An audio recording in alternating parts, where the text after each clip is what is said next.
Hello friends, welcome to the edu centre. दोस्तों, आज की क्लास में हम देखेंगे बिहार दरोगा का 6 नंबर सेट यानी कि होमवर्क सीरीज का आज छठा दिन है। टेस्ट सीरीज ज्ञान बिंदु जीएस एकेडमी के द्वारा चलाया जाता है, उसी का डिस्कशन देखेंगे। तो आइए शुरू करते हैं। आप लोग वीडियो को लाइक और चैनल को सब्सक्राइब जरूर कर दीजिएगा। पहला प्रश्न है, G20 के 19वें शिखर सम्मेलन का आयोजन कहाँ किया गया था? कहाँ किया गया था? तो ब्राज़ील के रियो डी जेनेरियो में। एक चीज़ सुनिए, पृथ्वी पर पहला सम्मेलन कब किया गया था? 1992 में हुआ था। वह पहला शिखर सम्मेलन रियो डी जेनेरियो में ही हुआ था। ठीक है। अगला पॉइंट है, G20 की स्थापना कब की गई थी? कब की गई थी? 1999 में। G20 2023 का आयोजन कहाँ किया गया था? कहाँ पे किया गया था? भारत में। अब G20 को G21 बन गया है। इसमें एक नया सदस्य जुड़ गया है, अफ्रीकन यूनियन। ठीक है। अगला प्रश्न देखिए, अंतर्राष्ट्रीय भूख सूचकांक यानी कि हंगरी इंडेक्स में भारत का स्थान क्या है? क्या है? 105वां। ठीक। मानव विकास सूचकांक यानी कि HDI में भारत का स्थान कितना है? 134वां। प्रेस स्वतंत्रता सूचकांक में भारत का स्थान 159वां। ठीक है। और याद रख लीजिए, खुशहाली सूचकांक में भारत का स्थान 126वां और पर्यावरण में 176वां और जलवायु में 10वां 2025 के डाटा के अनुसार। अगला प्रश्न की तरफ चलते हैं। उत्तरी कोरिया ने हाल ही में अपने संविधान में शत्रु राष्ट्र के रूप में किस देश को संबोधित किया है? अपने संविधान में शत्रु कह के लिख दिया है उत्तरी कोरिया ने। किसको? तो अपने पड़ोसी देश को ही, दक्षिणी कोरिया को। दक्षिणी कोरिया। ठीक है। अच्छा, अगला पॉइंट है, उत्तरी कोरिया और दक्षिणी कोरिया किस रेखा द्वारा अलग होता है? तो इसका सही आंसर हो जाएगा 38 डिग्री अक्षांश रेखा द्वारा। अगला प्रश्न है, बेल्ट एंड रोड पहल की शुरुआत किस देश द्वारा की गई? बेल्ट एंड रोड, यह चीन के द्वारा यह पहल स्टार्ट किया गया है। ठीक है। अगला पॉइंट, किस देश ने बेल्ट एंड रोड में शामिल होने से मना कर दिया? किस देश ने? ब्राज़ील ने। ब्राज़ील ने चीन के द्वारा शुरू किया गया बेल्ट एंड रोड पहल में शामिल होने से मना कर दिया। अगला पॉइंट, हाल ही में ब्रिटेन द्वारा चागोस द्वीप समूह की संप्रभुता किस देश को सौंपने की घोषणा की गई है? किस देश को? मॉरिशस को। मॉरिशस। चागोस द्वीप यह कहाँ पे है? तो यह हिंद महासागर में है। ठीक है। चागोस द्वीप समूह किस महासागर में अवस्थित है? अभी बताए, हिंद महासागर में। 6 नंबर प्रश्न है, पाम ऑयल की बिक्री के लिए किस देश ने ओरंगुटान कूटनीति पर विचार करने का निर्णय लिया है? किस देश ने लिया है? तो मलेशिया ने लिया है। मलेशिया। ठीक। और विश्व का सबसे बड़ा पाम ऑयल उत्पादक देश कौन सा है? तो इंडोनेशिया है। इंडोनेशिया। ठीक है। और भारत में सबसे बड़ा पाम ऑयल उत्पादक राज्य कौन सा है? तो आंध्र प्रदेश है। ठीक। अगला प्रश्न है, किस देश ने हाल ही में पेरिस समझौता से कथित तौर पर हटने का विचार प्रकट किया है? तो यह विचार किया है अर्जेंटीना के द्वारा। अर्जेंटीना। ठीक है। यह अर्जेंटीना किस महादेश में है? तो दक्षिण महादेश का देश, दक्षिण अमेरिका महादेश का देश है अर्जेंटीना। अगला पॉइंट देखिए, COP21 का आयोजन कब किया गया? COP21 का आयोजन 2015 में कहाँ किया गया? पेरिस में। पेरिस। ठीक है। पेरिस समझौता के तहत किस एक अंतर्राष्ट्रीय संगठन की स्थापना की गई? किसकी किया गया? तो ISA यानी कि इंटरनेशनल सोलर अलायंस का। ठीक है।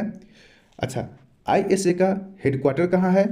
तो भारत में। भारत में कहाँ? गुरुग्राम।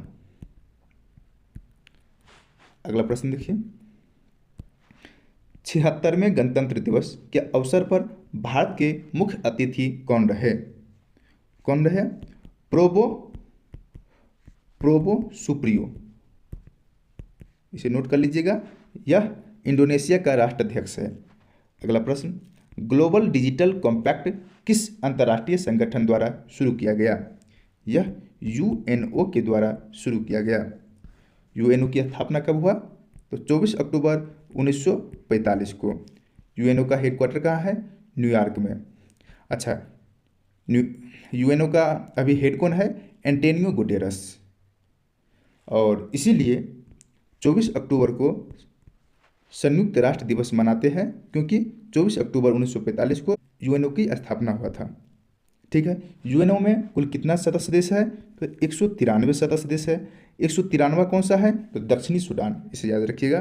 अगला पॉइंट देखिए। अगला प्रश्न है, हाल ही में कृत्रिम बुद्धिमत्ता मतलब एआई, ठीक, एआई पर वैश्विक संधि पर कितने देशों ने या संगठनों ने हस्ताक्षर किया है?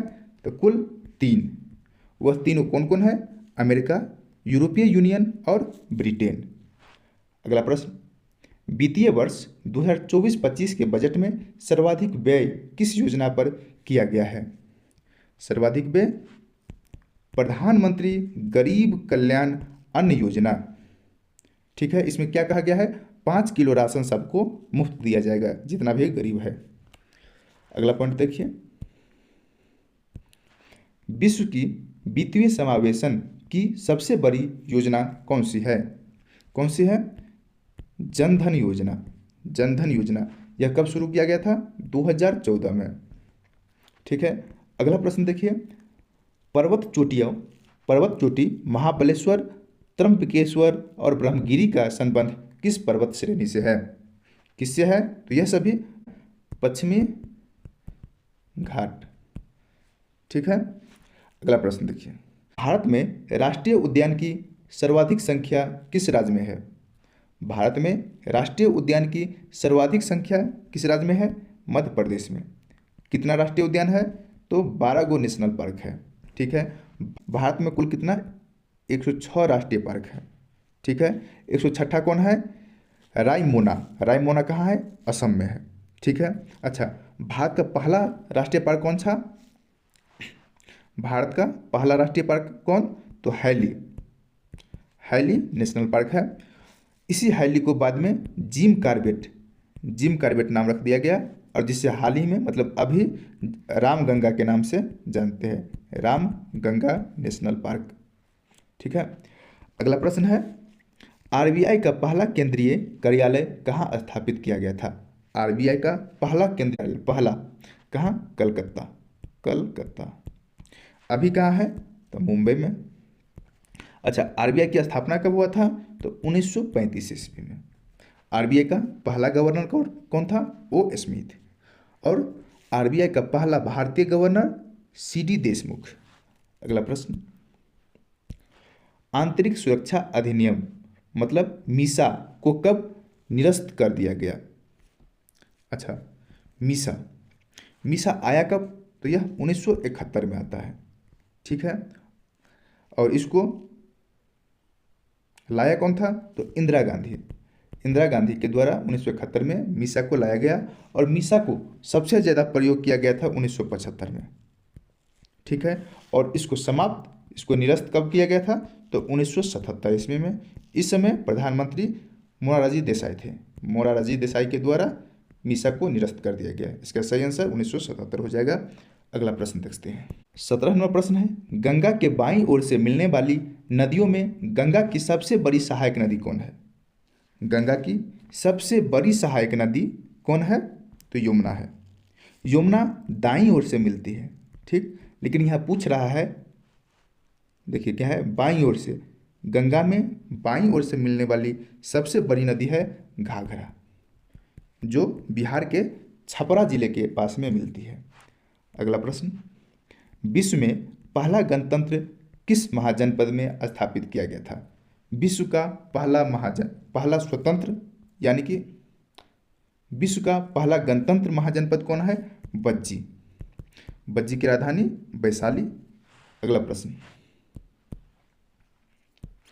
जीवाणु जनित वह बीमारी जिसे आंत ज्वर भी कहा जाता है, आंत ज्वर किसे कहा जाता है? टाइफाइड को। ठीक है। इसको ही आंत का बुखार भी कहा जाता है, जिसमें टाइफाइड में कौन सा अंग प्रभावित होता है? तो आंत प्रभावित हो जाता है। टाइफाइड के जांच के लिए कौन सा टेस्ट किया जाता है? तो विडाल टेस्ट। अगला प्रश्न, भारत रत्न अवार्ड की शुरुआत कब की गई थी और पहली बार भारत रत्न से किसे नवाजा गया था? देखिए, भारत रत्न की शुरुआत सबसे पहले 1954 में किया गया था। उस समय 3 लोग को इस रत्न से नवाजा गया था। वह कौन थे? तो राधा कृष्णन, सीवी रमन और सी राजगोपालचारी। ठीक है, तो पहली बार 3 लोग को नवाजा गया था, एस राधाकृष्णन, सीवी रमन और सी राजगोपालचारी। अगला प्रश्न देखिए, राज्य का मंत्री परिषद सामूहिक रूप से किसके प्रति उत्तरदायी होते हैं? किसका पूछ रहा है? राज्य का। तो राज्य का मंत्री परिषद सामूहिक रूप से विधानसभा के प्रति उत्तरदायी होते हैं और व्यक्तिगत रूप से राज्यपाल के प्रति उत्तरदायी होते हैं।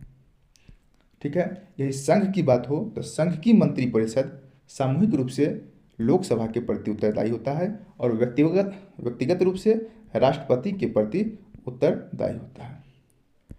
अगला प्रश्न, फ्रांसीसी क्रांति के दौरान फ्रांस के किन 2 नेताओं ने नेशनल असेंबली के गठन की घोषणा की थी?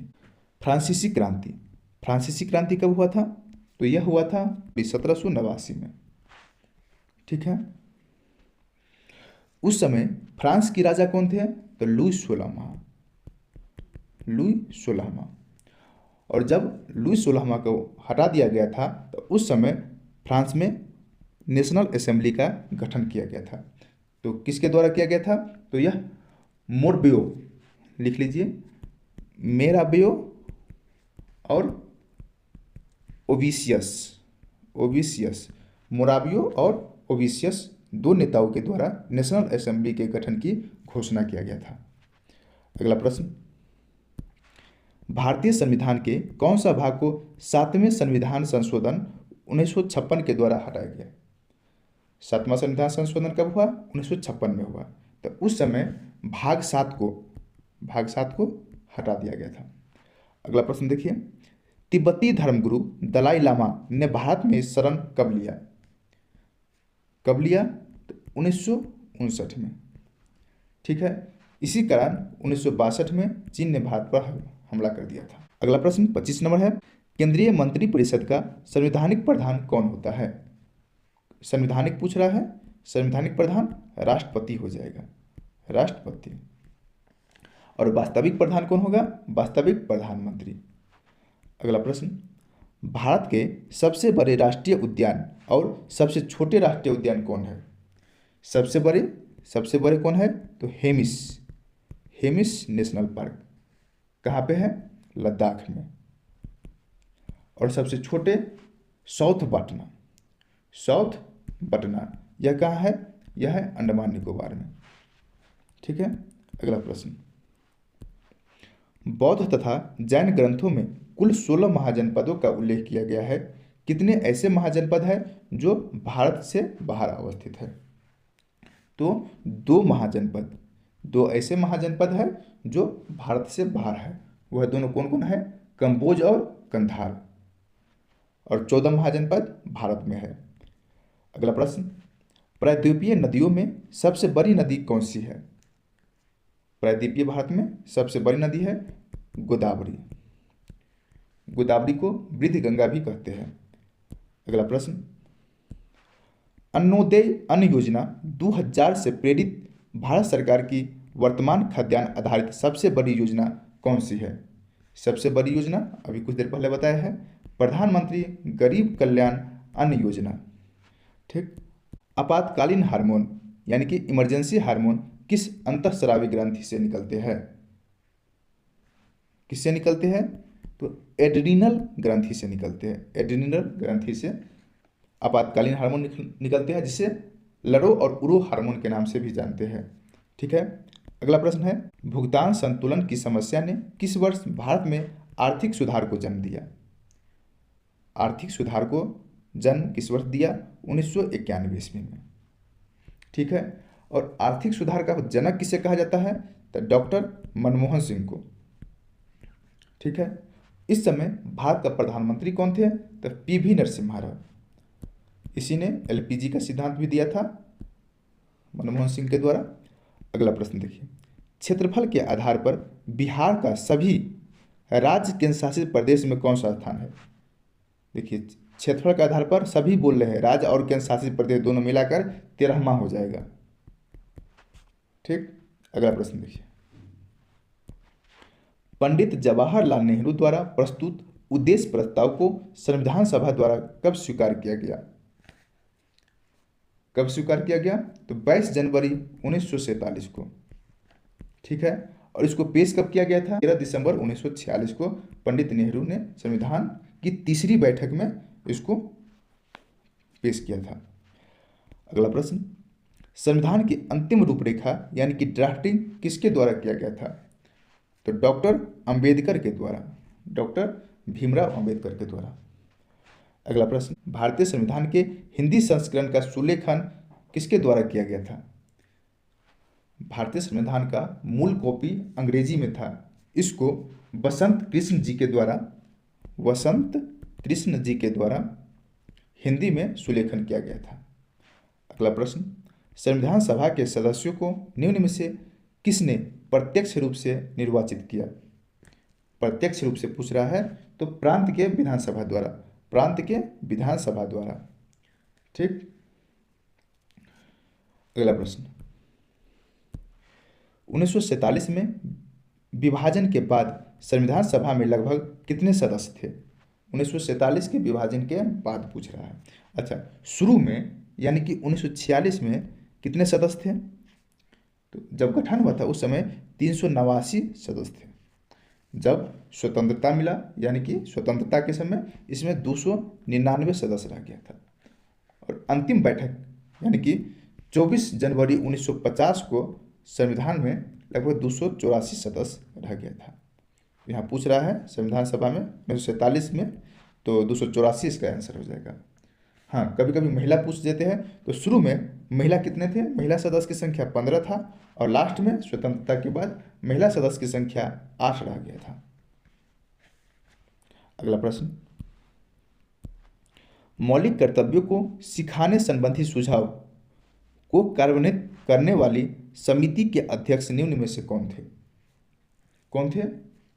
तो H.J. हैवर, इसने सुझाव दिया था। और शामिल मौलिक कर्तव्य को शामिल सरदार स्वयं सिंह समिति के द्वारा किया गया था।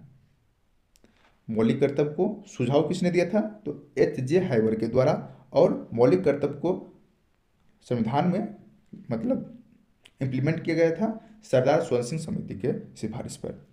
अगला प्रश्न, विभाजन के उपरांत पुनर्गठित संविधान सभा में डॉक्टर B.R. अम्बेडकर किसका प्रतिनिधित्व करते थे? B.R. अम्बेडकर मुंबई को। ठीक, अगला प्रश्न देखिए, संविधान सभा ने B.R. अम्बेडकर की अध्यक्षता में प्रारूप समिति का गठन कब किया? कब किया?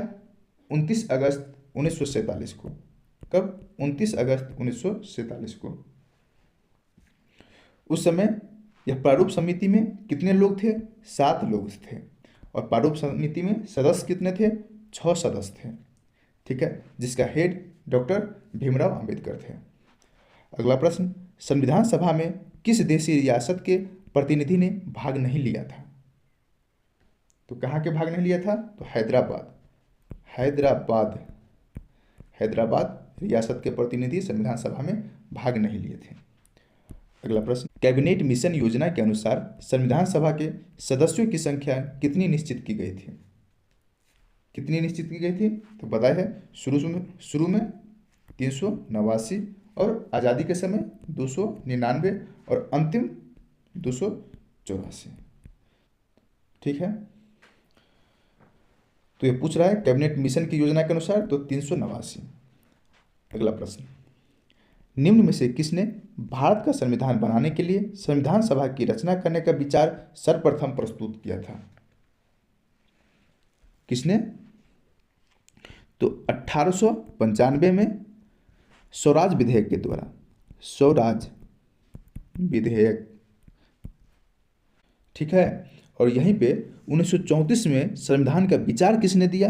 देखिए, यहाँ बोला विधानसभा की रचना करने का विचार स्वराज विधायक ने दिया था। भारतीय संविधान में एंग्लो इंडियन समुदाय का प्रतिनिधित्व किसने किया? किसने किया? फ्रैंक फ्रेजर ने। फ्रैंक